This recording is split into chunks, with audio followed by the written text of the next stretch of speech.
Welcome to another book review, and today we are going to be reviewing Fake It Till You Bake It by Jamie Wesley. I hope I pronounced her name right. Well, right out the gate, this is, I would say, an unexpected romance, romantic comedy, if you will.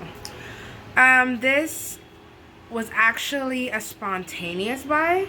I was at Target with my sister, and I was like, let me just see what the book area had, and I saw this one. I read the back, and I was like, why not? Okay, so first things first is this book, for me personally, is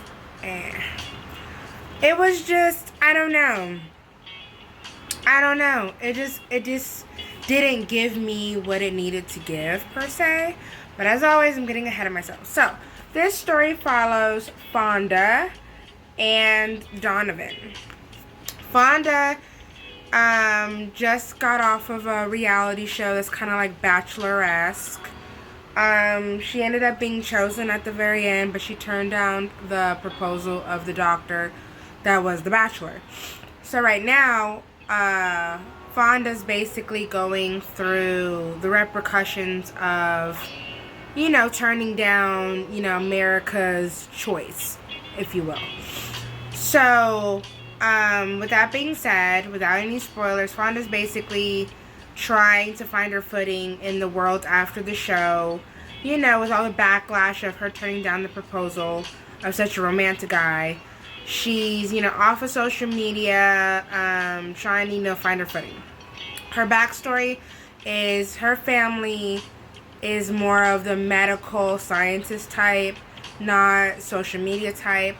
So she's kind of the black sheep of the family. Of course, she has an amazing grandmother who happens to be the owner of a professional football team. That is where Donovan comes into play. Donovan is a professional football player who happens to own a cupcake shop. Now, with that being said, he's still a professional athlete, but he has a joy for baking. So his side business, as you would say, is his cupcake shop.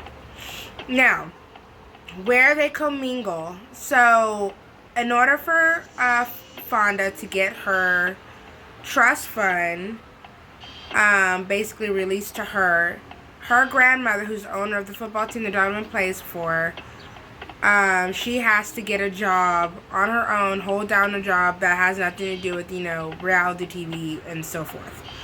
So, Fonda's grandmother and basically Donovan's professional football career boss have an arrangement where she's gonna work at the shop for him.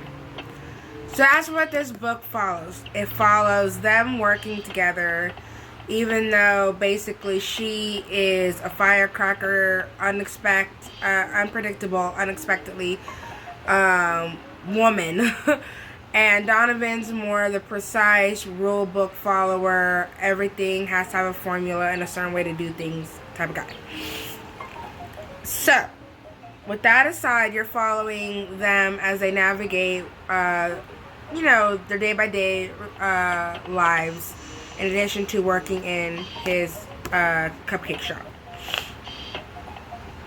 All in all, based on the synopsis, which is what got me to actually purchase the book, it was a cute story, a cute plan. I didn't like it. Usually I can finish a book within, if it's really captivating, I can finish a book within a day. This took me a whole week to finish because there was nothing that drew me to it. There was nothing that gave me that pizzazz, that sparkle. It just seemed like, I don't know, cookie cutter-ish. I felt like the author was checking off the boxes of a good story rather than really pulling me into their story.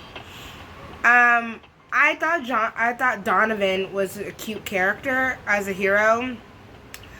It's just the story itself lacked luster. I think it was kind of a bit rushed. Maybe if she would have went a little bit more into detail with things. And then, honestly, the cliffhanger slash trying to get you interested in the spoiler, the cliffhanger was kind of like, it was about a character that wasn't really mentioned or wasn't really talked about, if that makes sense.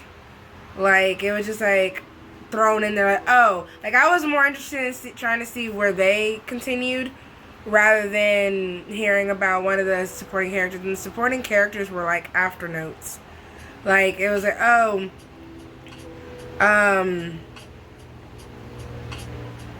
Donovan and Fonda are talking with a person. The person maybe had like two phrases to say. Excuse me. So, I don't know. It lacked luster.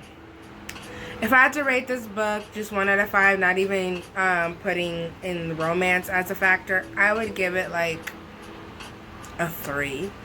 It wasn't terrible. It just lacked luster. And yeah, so